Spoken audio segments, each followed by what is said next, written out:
Hey guys, so YCS Sydney just concluded, and so as usual, I wanted to provide a tier list of the best rogue decks in the current format. Admittedly, that's a little bit weird to do in a format where it's just so dominated by Snake Eye and Fire Kings, but I'm going to try my best using Dueling Book data from Scope as well as YCS and regional level topping information, all thanks to YGOProduct.com as well as Ivan. And before we continue, definitely go check out my discount codes for Yu-Gi-Oh! Singles as well as supplies, links and discount codes in the description below. Now recently I provided an overall meta tier list by the data, so basically for the purpose of this video, we're not going to be looking at decks that are sort of shown as tier 1 or 2 here.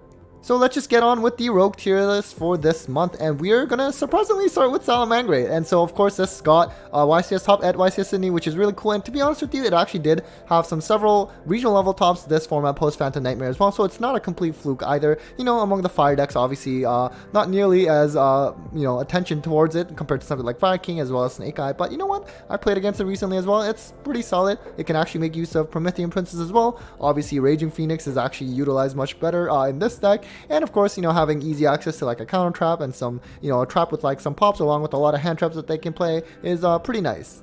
Next we have Centurion. You could argue maybe is this still tier 2? It's kind of hard, as I said, for this current format. You should also check out a recent deck profile feature with my good friend Drew, who was playing Centurion. He had some really good techs in his list in terms of just making things a little optimal, and from a deck theory standpoint, I think it made a lot of sense, especially kind of utilizing horror stuff as best as possible, so definitely go check that out. Anyways, still really solid deck, another deck that can play a lot of hand traps, which is kind of nice in this format where you need to play a lot of hand traps, and Calamity Lock, if you can pull that off, is kind of really strong right now still. So next we have Vanquish Soul, which, it did get a YCS top. Like, it keeps doing this, every format since its release. Like, it just keeps getting kind of sneaking in there in terms of like YCS level tops, whether it's considered rogue or tier 2, regardless of the format. And regional level wise, it's got some few tops as well. And, it's a deck that I know a lot of people kind of threw it out of consideration for this Phantom Nightmare format. But, I mean, it's still hanging in there. It can also play Shifter, which is kind of nice. I played against this recently, this format. I still think it's actually pretty solid, although admittedly, I'm playing Branded Despia, so it actually has a pretty good matchup against Vanquish Soul, which of course,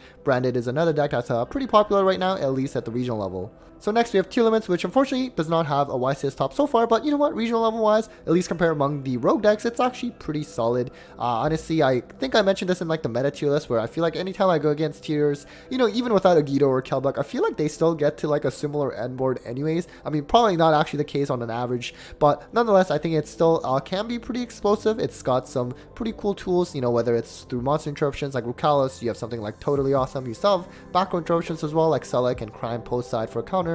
So I think it's still got some pretty good options. It's just in a format with like, Fire King. Also, you have something like, Shifter going around, which I assume is probably not going to be the best for them.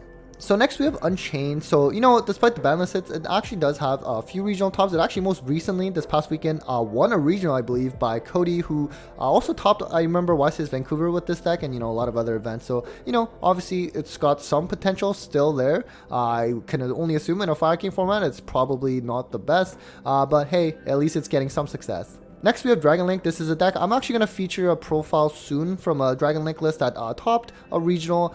So it's definitely gone down. It's really weird saying Dragon Link is rogue, but I think in terms of its competitive success, it's actually kind of justified at this point. Although at the same time, I think there are some increase in play with like Bistio's post side. You've seen that in like that YCS Vegas breakdown I did, because against, let's say, something like Voiceless Voice, obviously Bistio is going to be really strong. You can also check out that Voiceless Voice survey breakdown video I did recently as well. But against, something like Fire King, it can still come up, I guess, in terms of, let's say like IP or like, I don't know, Link Haribo, things like that. So I do think at least some play of Bistios can actually still do some damage in this current format. Next, we have Raid Raptor. So I've already talked about this the last time I did a rogue tier list, I believe, where basically, you do have multiple regional tops with Raid Raptor. I believe all three of them were actually on my channel, and unfortunately, since then, I don't think it's actually gotten any tops, at least that are not that are known publicly. But you know what? I'm sure the potential is still there. Nothing's really changed since like a couple weeks ago to now, obviously. So I think going first, this deck is really, really scary. Whether they play Kali Yuga or not, I think it can put up some pretty crazy number of interruptions, and they can actually have a pretty good amount of flex spots as well for hand traps. So, you know what? Still pretty formidable, especially as a rogue option. Next, we have Sprite. This also topped a regional recently, which is good to see because it's been really struggling in terms of regional level success, let alone, of course, YCS level has not seen any success post Phantom Nightmare. Fire King being able to pop things. Sprite, that's going to struggle when they need their bodies to stick on the board. But aside from that, it's another deck that has a lot of flex spots for, board breakers, hand traps, and of course, being able to go first, it can set up a multitude of negates, and going second, as long as their bodies don't get popped and everything, like Mosquito TK is really strong as well. So I am hoping that Sprite can kind of come back again. I really do love this deck. It's another deck that I really want to keep playing again, but I just don't think it's like the best time right now, although it can at least play Shifter, just not optimally, but we did see that during Tearlament format. And then, funnily enough, we do have stun deck, whether it's with like the Fossil Dino or let's say with Jowgrin, whether it's like runic stuff. Sometimes it's not with runic and just like a bunch of different floodgates. So, I mean, you know what? These decks are actually seeing pretty, I guess, quote unquote decent amount of regional level success. I think in terms of like Fire King Snake Eye matchup, it's like probably one of the cheapest ways to at least have a chance against that deck. So, it's not fun to play against, but if you're kind of new and coming into the game, this might actually be for you to at least get things started. It's cheap, it's easy to play, and you might actually be able to steal a lot of wins too. Next, we have Branded Chimera. Speaking of cheap, this is actually pretty solid wise in terms of budget as well. I got some regional tops, definitely not at the YCS level, unfortunately, but you know what? And the deck lists are usually pretty standard for Branded Chimera as well. Like most of the lists is pretty same. Sometimes you have some kind of interesting text, like I know there was like the Dark Barrier statue because it's like a fiend, or we've also seen things like that King Tiger for like the Flunder matchup that you can kind of play as well. But for the most part, these lists are pretty standard. It's very straightforward to play, at least turn one board wise. So I think this is another deck that's actually pretty good to pick up if you're looking into like an easy rogue deck option to play, especially when you're kind of returning to the game or playing the game for the first time. Next, speaking of cheap, we have more options, which is Sword Soul, kind of like the definition of cheap. It's usually when I do like those regional top cut breakdown reports, Sword Soul ends up being like, if not one of the or the cheapest deck that topped. And it doesn't need like SP or anything, or Typhon even. Like the extra deck is pretty locked in terms of like worm related cards. So I think it's solid. Got a couple regional level tops. One of them, I had mentioned this before in a previous video. One of the ones that topped, it did main deck Shifter. It's another deck that can play Shifter, just maybe not optimally, but the chances there just to be able to at least combat against Fire Kings. So next we have Rika, which, of course, despite the ban lists, it actually has more than one regional top, which I think is pretty impressive. I played against it recently too. I was actually quite impressed with like the amount of combos it can still do with like those multiple hits on that last list. But you know what? Conkan is also a pretty strong card. Being able to tribute things for cost is always kind of nice. So yeah, I guess there's still some potential with this deck. Next, we have Marincess, which as of this past weekend actually also has another regional top. So, you know what? As I've always mentioned about this deck, it just always gets some form of regional or maybe sometimes even YCS level top like every format. I think it's pretty impressive. Let me know if anything's changed about the Marincess end board for this Phantom Nightmare format. I feel like at least the last time I faced against it, it's always been pretty similar. They have like the link for like whatever spell negate. They have, the trap from their hand that can serve as like an imperm and protector cards as well. They can play a lot of hand traps too, but let me know if anything's changed. Then we have Hero, which before Phantom Nightmare, I was doing a little bit better. Still relying on that one regional top in this format.